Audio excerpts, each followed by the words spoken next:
Real estate is for serious people, Wes. Not like, you know, people who change their mind every semester. I can still hear my father's voice echoing through Uncle Howard's funeral reception. That careful pause before, you know, like he was searching for a polite way to say, people like you. The words hit harder than any direct insult could have. At least an insult would have been honest. I was 23, standing in the corner of the Marriott Banquet Hall in Tucson, wearing my only decent suit, the one I'd bought for job interviews I kept bombing.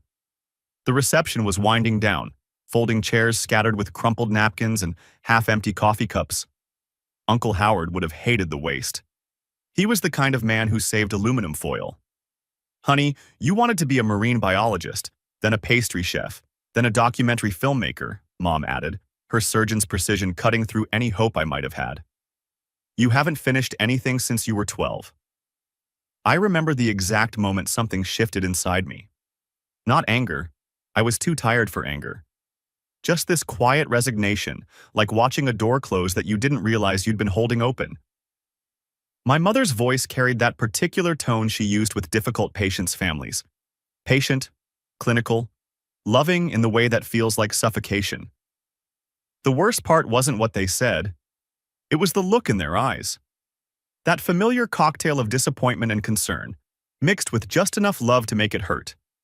Dr. Robert Sullivan, philosophy professor at University of Arizona, and Dr. Catherine Sullivan, surgeon at Banner University Medical Center. Two brilliant people who'd somehow produced a son who couldn't stick with anything long enough to matter. That boy needs structure, I heard Aunt Margaret whisper to someone behind me. Uncle Howard's widow, still wearing her funeral black, speaking about me like I wasn't standing 10 feet away. Maybe the Peace Corps. Give him direction. Direction, structure, seriousness. Words that had followed me through 3 dropped college majors and 7 quit jobs. I'd heard them so often they'd become background noise, like traffic outside your bedroom window. You stop noticing until suddenly, in that moment, the silence feels deafening. I excused myself to the bathroom, not because I needed to go, but because I needed 30 seconds where nobody was looking at me with that expression. You know the one. The face people make when they're watching a car accident in slow motion, wanting to help but knowing it's already too late. Standing in front of the mirror above the sink, I looked at myself. Really looked. 23 years old, 5'10", brown hair that never stayed where I put it. Wearing a suit that was slightly too big because I'd lost weight stress eating nothing but ramen for 3 months. My reflection looked tired. Not just sleepy tired, but soul-deep exhausted from constantly performing the role of someone I wasn't sure I'd ever become. That's when I made the decision. Not in anger, not for revenge, not even to prove them wrong. I made it out of pure, bone-deep exhaustion. I was going to stop updating them. Not to punish them, but to finally discover who Wesley Sullivan actually was when he wasn't constantly trying to meet expectations he'd never been able to reach. I splashed cold water on my face, straightened my tie, and walked back out to say goodbye to relatives I wouldn't see again for 5 years. The drive back to Phoenix took 2 hours. 2 hours of desert highway, saguaro cacti standing like sentinels in the darkness, my beat-up Honda Civic rattling over asphalt that seemed to stretch forever. I'd made this drive dozens of times. Tucson to Phoenix, parents to apartment, disappointment to temporary escape. But this time felt different. Final, somehow. My phone buzzed with a text from Mom. "Drive safe, honey. Call when you get home." I turned the phone off instead. My apartment in Phoenix was everything my parents feared it would be. A studio in a complex that had seen better decades, furnished with a futon I'd bought off Craigslist and a desk made from a door and 2 sawhorses. The walls were bare, except for a single poster of Frank Lloyd Wright's Falling Water, something I'd hung up during my brief architecture phase 2 years earlier and never bothered taking down. I sat on the futon, still wearing the funeral suit, and stared at that poster. The house seemed to grow organically from the waterfall beneath it, like it had always belonged there. Like someone had looked at that landscape and seen exactly what it needed to become complete. That night, I made a list. Not a career plan or a 5-year strategy. I'd tried those before and they always crumbled. Just a simple list of things I actually noticed, things that caught my attention when I wasn't trying to force myself to care about predetermined paths. The list was weird. The way certain neighborhoods felt different even when the houses looked identical. How some buildings seemed happy and others seemed sad, and I could never explain why. The patterns in Phoenix's street grid that didn't quite make sense until you understood the history. Old motels on Route 66 that looked like they were waiting for something. The way morning light hit adobe walls differently than it hit stucco. Looking at that list, something clicked. Not a lightning bolt moment, more like finding a key you'd been carrying in your pocket all along. I'd been trying to force myself into boxes that were never meant to fit me. Maybe the problem wasn't that I couldn't focus. Maybe the problem was that I'd been focusing on everything except what actually mattered to me. The next Monday, I walked into the Arizona Department of Real Estate and picked up the study materials for the licensing exam. Not because I had a grand plan, not because I'd suddenly discovered my life's passion, but because something about those buildings on my list felt important. Like they were trying to tell me something I needed to learn how to hear. I studied for 3 weeks, mostly at night after my day job at a call center that was slowly killing my soul. The textbook was dry as desert sand, zoning laws, financing structures, disclosure requirements. But buried in all that legal language were stories. Stories about how neighborhoods were born, how families found homes, how empty lots became communities. I passed the exam on the first try, which surprised exactly nobody more than it surprised me. For once, something had clicked without feeling like I was forcing puzzle pieces that didn't quite fit. The real estate license arrived in the mail on a Tuesday. I held the certificate in my hands. Wesley Sullivan, licensed real estate salesperson, state of Arizona. And felt something I hadn't experienced in years. Not pride exactly. More like recognition. Like meeting someone you'd been waiting to meet your whole life, only to discover it was yourself. I didn't call my parents to tell them. For the first time in my life, an accomplishment felt too precious to risk their well-meaning concern. Instead, I put the license in a frame and hung it next to the falling water poster. 2 pieces of architecture, both representing something I couldn't quite name yet. The first 8 months were brutal. I joined a brokerage in Scottsdale, thinking proximity to money meant proximity to success. I was wrong. I was spectacularly, completely, credit card maxing out wrong. I couldn't sell a house to save my life, literally. By month 6, I was living on canned soup and hope, watching my bank account dwindle like water in the desert. The other agents at the brokerage were everything I wasn't: polished, confident, able to small talk their way through any situation. They wore expensive suits and drove cars that cost more than I'd made in 2 years. They looked at me the way my parents looked at me, with that mixture of pity and confusion that asked the same unspoken question. What exactly are you doing here? I was about to quit. Had the resignation letter half written on my laptop, ready to admit that maybe everyone had been right about me all along. Maybe real estate really was for serious people, and maybe I really wasn't one of them. That's when I found the fourplex. The phone call I'd been dreading finally came on a Tuesday morning in March, but it wasn't from my parents. Mr. Sullivan, this is Janet from Desert View Storage in Tucson. We've been trying to reach you about Unit 447. I balanced my coffee cup against my laptop, squinting at spreadsheets showing our latest acquisition in Sedona. I think you have the wrong number. I've never rented storage in Tucson. Sir, the unit's been paid for by a Catherine Sullivan for the past 5 years. She listed you as the renter. The facility is closing, and we need the contents removed by Friday, or we'll have to dispose of everything. My mother's name hit me like cold water. Catherine Sullivan. Dr. Catherine Sullivan, who hadn't spoken to me in 5 years, who thought I was probably still serving tables somewhere in Phoenix, waiting for my next brilliant career pivot. What's in the unit? I asked, though part of me already knew. Boxes, sir. Looks like personal items, papers, books. The original renter left specific instructions that, if payment ever lapsed, everything should be returned to you. I stared out my office window at the Phoenix skyline, watching construction cranes move like mechanical prayers against the desert sky. Somewhere out there, scattered across 4 states, were 67 properties with my name on the deed. Buildings I'd saved, neighborhoods I'd helped revive, families I'd housed, but in a storage unit in Tucson, my mother had been keeping something else entirely. I'll be there Friday, I told Janet. The drive to Tucson felt like traveling backward through time. I'd avoided this route for 5 years, taking the long way around whenever business required me to head south. But here I was, my Tesla humming along I-10, passing landmarks that used to define the boundaries of my smaller world. The exit for the university where my father taught philosophy. The hospital where my mother performed surgery on Tuesday mornings. Desert view. Storage sat baking in the afternoon sun, a maze of beige metal buildings that looked like they'd been dropped from space onto the desert floor. Janet turned out to be a woman in her 60s with kind eyes and calloused hands, who led me through rows of identical orange doors. "Your mother seemed real particular about this unit," she said, fishing through a ring of keys. "Paid right on time every month for years. Never missed. Then 2 months ago, nothing. We tried calling the number on file, but it was disconnected." Unit 447 was smaller than I'd expected, maybe 8 by 10 feet.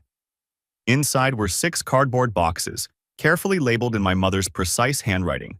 Wesley, age 8 to 12. Wesley, age 13 to 16.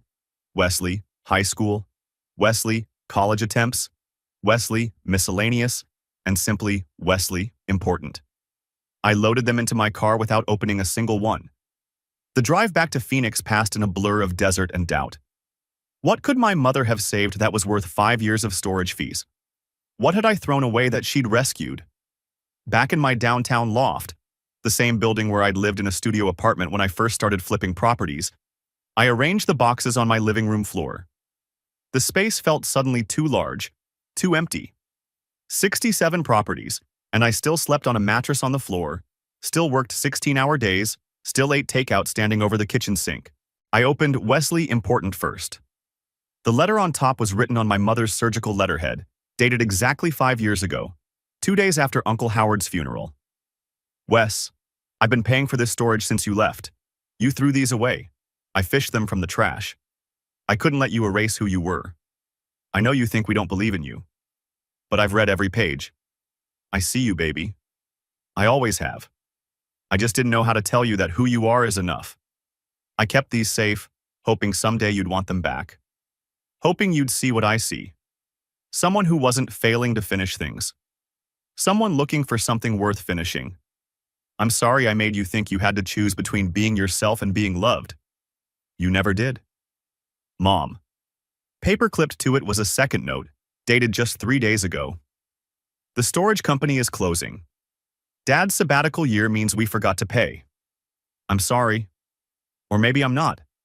Maybe I wanted you to know that even when you thought we'd given up, I was keeping the evidence that you were always extraordinary. Even when failing, especially then. Please call us. Mom." Beneath the letters were my childhood journals. 36 composition notebooks with black and white speckled covers, filled with my cramped handwriting from age 8 to 22. I'd thrown them all away the night before I left for Phoenix, convinced they were evidence of my scattered mind, my inability to stick with anything.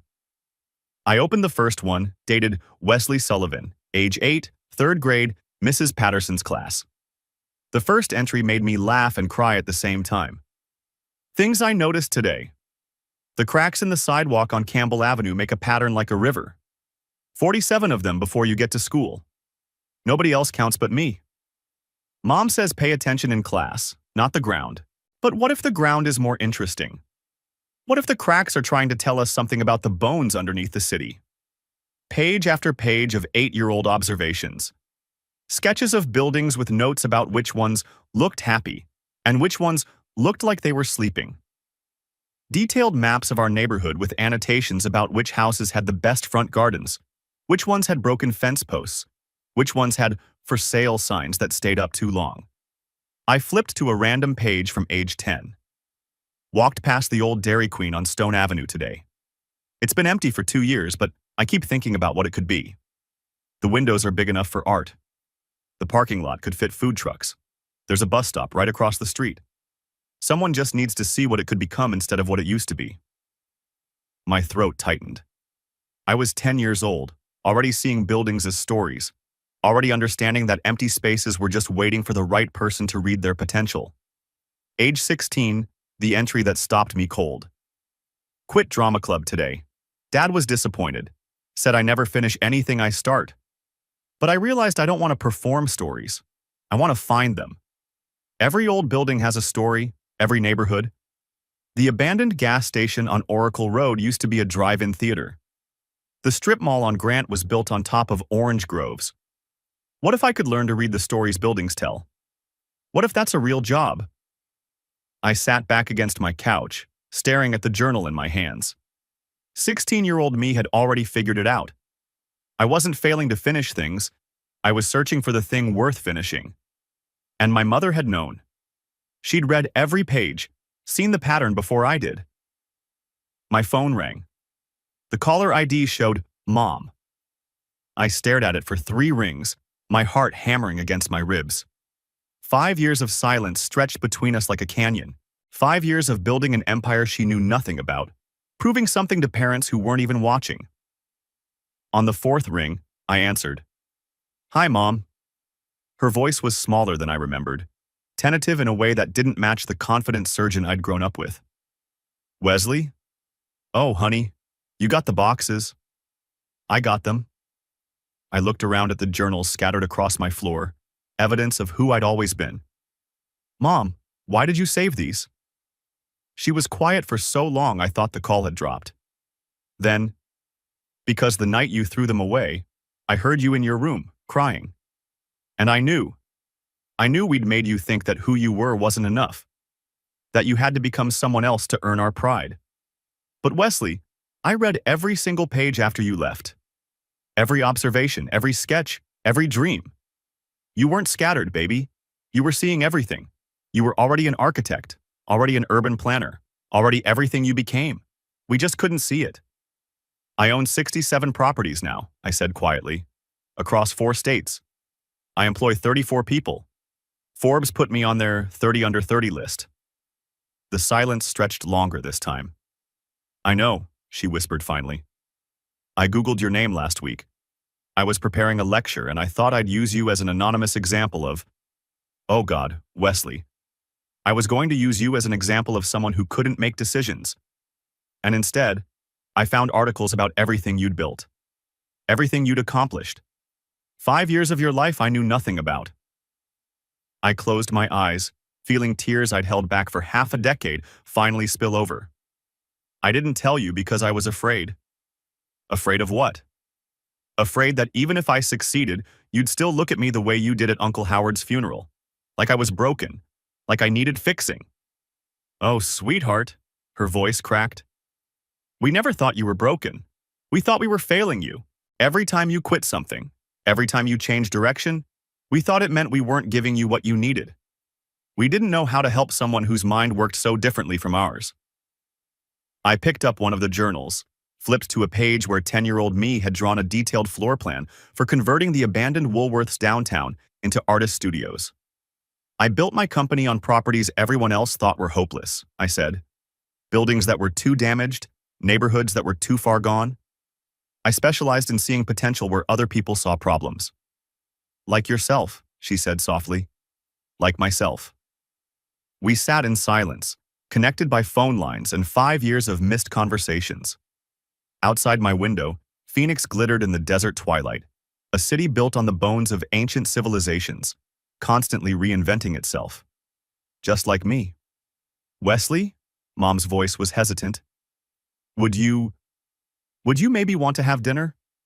Your father and I could drive down, or you could come here, or we could meet somewhere neutral. I know 5 years is a long time, and I don't know if you want us back in your life, but..." "Yes," I interrupted. "Yes, I'd like that." "Really?" I looked at the journals spread across my floor, 36 notebooks full of evidence that I'd always known who I was, even when everyone else thought I was lost. "Really?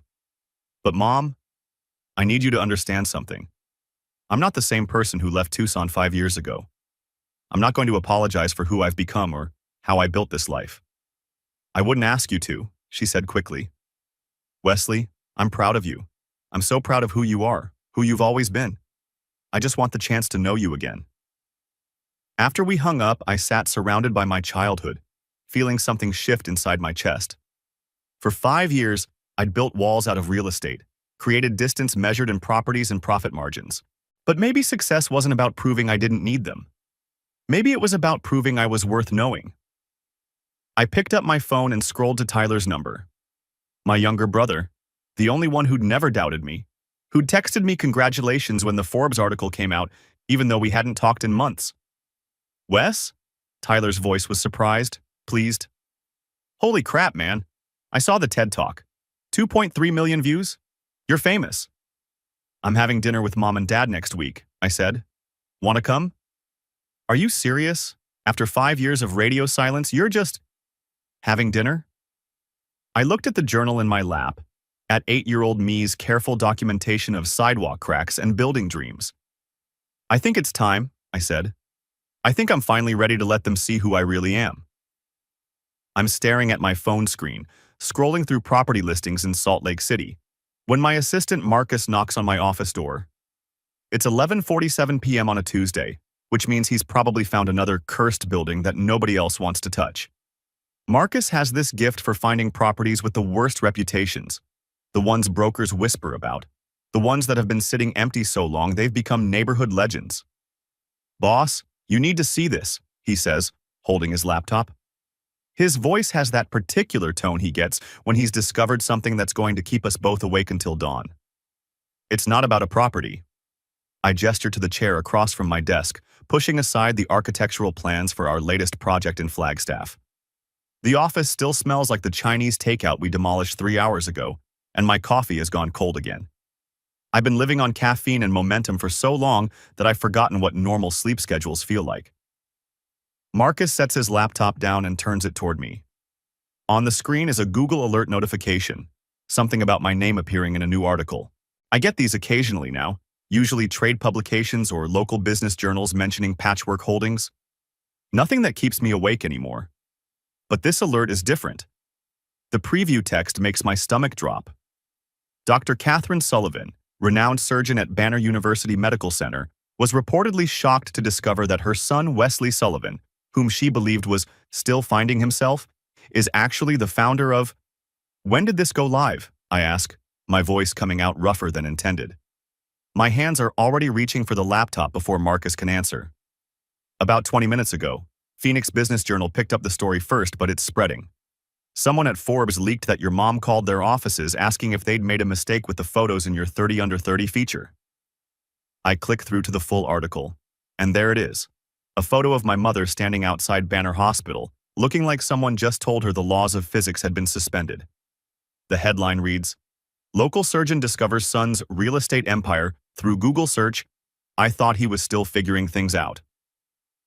The article is brutal in its simplicity. It quotes my mother saying she was preparing a lecture on procrastination and decision-making, using her own son as an anonymous case study of modern paralysis of choice, when she stumbled across my Forbes profile. The journalist had somehow gotten her to admit she hadn't spoken to me about work in detail for over 3 years. I knew he was doing something with real estate, the article quotes her saying. But when someone has changed direction so many times, you learn not to get too invested in the latest phase. I thought he was maybe showing houses part-time while figuring out his next step. The next paragraph hits like a sledgehammer. Dr. Sullivan was unaware that her son's phase had resulted in a $43 million company with 67 properties across 4 states and 34 employees. When shown the TED Talk her son delivered 6 months ago, which has been viewed over 2.3 million times, she reportedly had to sit down. I close the laptop and lean back in my chair, feeling something between nausea and vindication crawling up my throat. Marcus is watching me with the careful expression he gets when he's trying to read whether I'm about to explode or shut down completely. There's more, he says quietly. Your mom's been calling our main number for the past hour. Receptionist service forwarded 3 messages to my phone since they couldn't reach you directly. He pulls out his phone and plays the first voicemail on speaker. My mother's voice fills the office, shaky and strange. Hello, this is Dr. Catherine Sullivan. I'm trying to reach Wesley Sullivan. I'm his mother. I just learned about his company and I need to... Could someone please ask him to call me? It's important. The second message is shorter. This is Catherine Sullivan again, Wesley's mother. I know he's busy, but I really need to speak with him. Could you tell him I called? The third message breaks something in my chest. Hi, it's Wes's mom again. I'm sorry for calling so much. I need him to know that I'm proud of him. I need him to know that I've always been proud of him. Even when I didn't show it right. Please tell him that. I'm gripping the edge of my desk so hard my knuckles have gone white. 5 years of silence, and now this.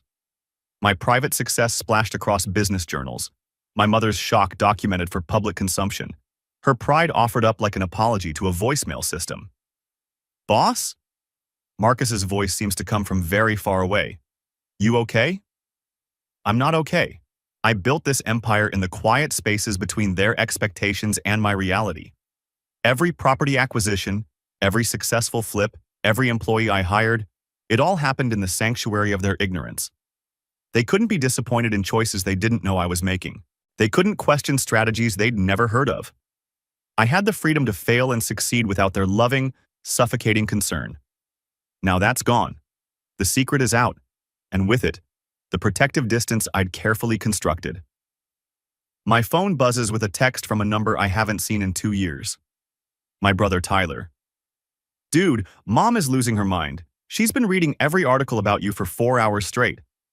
Dad's trying to pretend he's not impressed, but he keeps showing people your TED Talk. You need to call them. Another text immediately follows. Also, holy shit, you own 67 buildings? Why didn't you tell me you were basically a real estate mogul? I'm working at a Starbucks and my brother is out here collecting properties like Pokemon cards. Despite everything, that almost makes me smile. Tyler always could cut through tension with inappropriate metaphors. Marcus is still watching me, waiting for instructions. He's been with Patchwork Holdings for 2 years now, ever since I hired him away from a commercial real estate firm that couldn't understand why he needed to organize his desk in perfect geometric patterns, or why he could spot market trends 3 months before anyone else. He's seen me handle million-dollar deals and city council presentations, but he's never seen me this rattled. What do you want to do? He asks. That's the question, isn't it? What do I want to do with parents who've just discovered that their unfocused son built something they couldn't have imagined?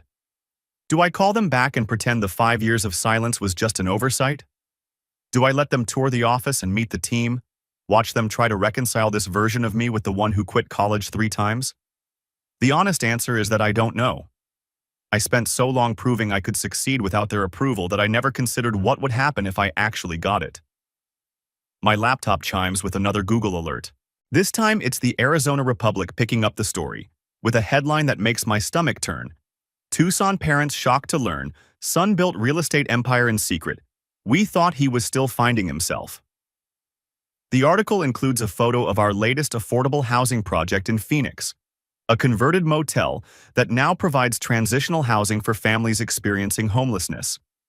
The caption reads, "One of 67 properties owned by Sullivan's company, which dedicates 30% of its portfolio to affordable housing initiatives." There's a quote from the project's social worker. Wesley Sullivan has housed over 200 families in the past 2 years. He doesn't just buy buildings, he transforms communities. These families had nowhere else to go. Reading that, something shifts in my chest. This isn't just about my relationship with my parents anymore. This is about the work we've built, the people we've helped, the communities we've stabilized. The success isn't hollow. It's housed families, created jobs, revitalized neighborhoods that other developers had written off as lost causes. Maybe my parents' discovery doesn't diminish that. Maybe it doesn't change anything that actually matters. I pick up my phone and scroll to my mother's number. It's still there, still saved as Mom, with the heart emoji Tyler programmed in when he was 14 and thought it was hilarious. My finger hovers over the call button. Marcus clears his throat gently. For what it's worth, boss, the work speaks for itself. Whatever happens with your family, you built something real. Something that matters. He's right. 67 properties, 34 employees, hundreds of families housed. That's not going anywhere regardless of whether my parents understand it or approve of it. I take a deep breath and press call. I sat in my Phoenix office at 3 in the morning, staring at my mother's handwriting on that storage facility letter. The building around me, one of my first renovations, creaked with desert wind, and the sound felt like breathing. Like the walls themselves were trying to tell me something I'd been too stubborn to hear. The certified letter had arrived 6 hours ago. 6 hours of me pacing between my 67 properties like they were chess pieces I could rearrange until they spelled out the right answer. But there wasn't a right answer, was there? Just the phone in my hand, Mom's number on the screen, and 5 years of silence sitting between us like a canyon I'd built one brick at a time. The journals were spread across my desk, 36 notebooks chronicling every scattered thought I'd ever had from age 8 to 22. Evidence of a mind that couldn't sit still, couldn't focus on what everyone else thought mattered, couldn't stop seeing patterns in sidewalk cracks and stories in abandoned buildings. I picked up the journal marked age 16 and flipped to a random page. My teenage handwriting, all angles and intensity. Quit drama club today. Dad disappointed again. But I realized I don't want to perform stories. I want to find them. Every old building has a story. Every neighborhood has secrets. What if I could learn to read them like books? My chest tightened. That kid knew. Somehow, that scattered, failing, disappointing kid knew exactly where he was headed. He just didn't have the vocabulary for it yet. The phone buzzed. A text from my brother Tyler, now 21 and finishing college in Denver. Mom called me crying. She said she found out about your company. Dude, what the hell? Forbes? Really? And you didn't tell us? I stared at the message, then typed back, "It's complicated." 3 dots appeared immediately. Everything's complicated with you. That's not new. What's new is you having $43 million and not mentioning it for 5 years. Are you okay? Was I okay? I looked around my office, exposed brick walls I'd restored myself, industrial lighting I'd installed during a hyperfocus episode that lasted 3 days, windows overlooking a neighborhood I'd helped transform from food desert to thriving community. On paper, I was more than okay. On paper, I was extraordinary. But I slept on a mattress on the floor of a studio apartment I owned but never furnished. I worked 80-hour weeks because stopping meant thinking, and thinking meant remembering the look in my parents' eyes when I mentioned real estate at Uncle Howard's funeral. Patient disappointment wrapped in loving concern. I don't know, I typed back to Tyler. I honestly don't know. The phone rang before I could set it down. Mom's number. My finger hovered over the screen for 3 rings, 4, 5. On the 6th ring, I answered. Wesley? Her voice was smaller than I remembered. Uncertain. Hi, Mom. A pause that stretched like desert highway. Then, I saw the Forbes article. Yeah, Tyler mentioned. Why didn't you tell us? I closed my eyes, feeling 16 again, feeling like I was drowning in expectations I couldn't meet and dreams I couldn't explain. Because I was tired, Mom. I was tired of being your case study and wasted potential. Is that what you think you were? Wasn't I? I stood up, pacing to the window. Below me, South Phoenix hummed with late-night life. Food trucks serving construction workers, kids riding bikes under streetlights, families sitting on porches I'd helped renovate. The son who couldn't finish college, couldn't hold a job, couldn't focus on anything that mattered. You focused on everything. Her voice was thick with something I couldn't name. Wesley, I read your journals, all of them, every page. You what?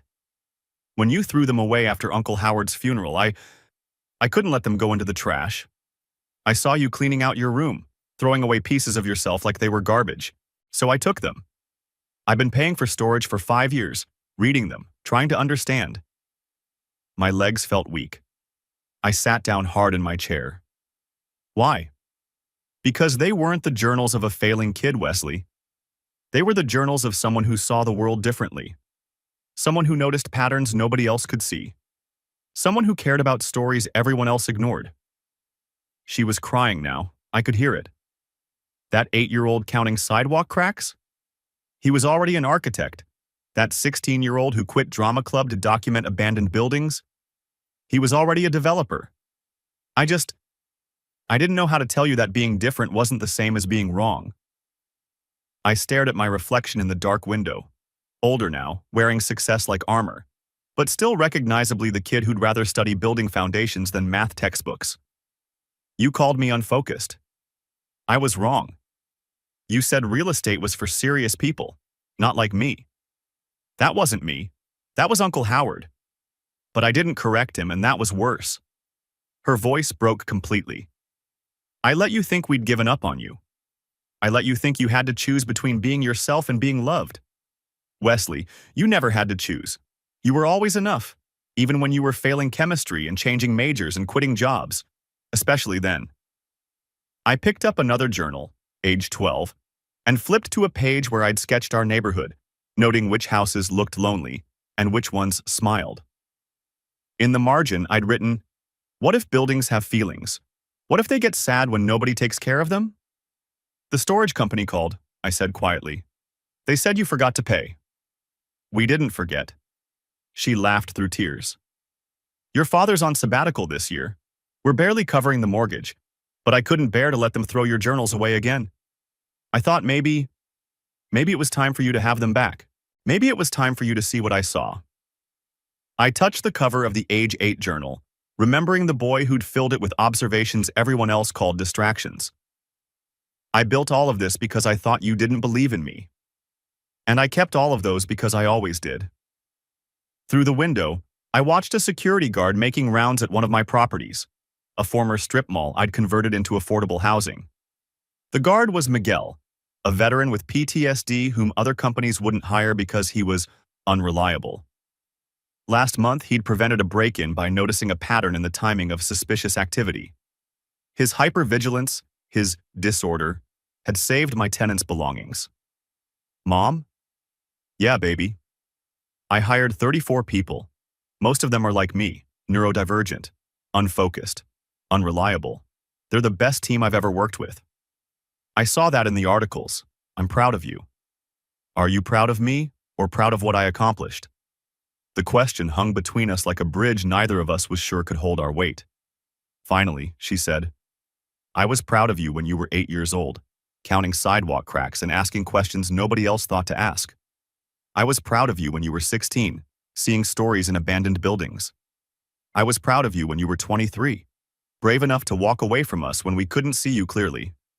I'm proud of you now, but not because you're successful, because you never stopped being the boy who noticed everything."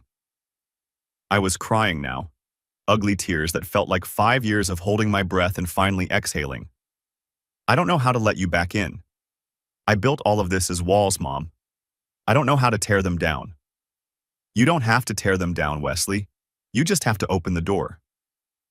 I looked at my desk, covered with evidence of who I'd always been, who I'd fought to become. Then I looked at my phone, at the connection I'd been too scared to trust. "Would you and Dad want to come see what I built?" "We're already packing." I laughed, surprising myself. "It's 3 in the morning. Your father's been awake since I called him. He's been reading every article, watching your TED Talk on repeat. He wants to apologize, but he's scared you won't believe him. Tell him." I paused, thinking of all the ways this could go wrong, all the ways letting them in could hurt. Then I thought of Miguel, of my team, of all the people I'd hired because their differences made them brilliant. "Tell him I'll believe him when I see him. And Mom?" "Yeah? Thank you for keeping the evidence, for seeing me when I couldn't see myself. You're my son, Wesley. Seeing you has always been the easiest thing in the world." After we hung up, I sat in my office until dawn, reading journals and remembering the boy who'd dreamed in blueprints and stories. The boy who'd become a man who built homes for people nobody else would house, who saw potential in properties everyone else called hopeless. At sunrise, I walked through my newest project, a converted motel that would open next month as transitional housing for families. The units weren't finished yet, but I could see what they'd become. I could see the stories they'd hold. My phone buzzed with a text from Tyler. "Mom said you invited them to Phoenix. Should I come too? I've got spring break next week." I typed back, "Yeah, come see what your crazy brother built. Can't wait to see it. And Wes? I always knew you'd figure it out. You just had to find the right thing to finish." Standing in the courtyard of a building that would soon house families like the one I'd grown up in, imperfect, complicated, but ultimately loving, I realized Tyler was wrong. I hadn't found the right thing to finish. I'd found the right thing to keep building. The journals in my office weren't just evidence of who I'd been. They were blueprints for who I was still becoming. And maybe, just maybe, there was room in that blueprint for the people who'd loved me, even when they couldn't see me clearly. The desert sun painted the mountains gold, and I could hear Phoenix waking up around me, a city built on second chances, on the possibility of becoming something nobody expected, just like me.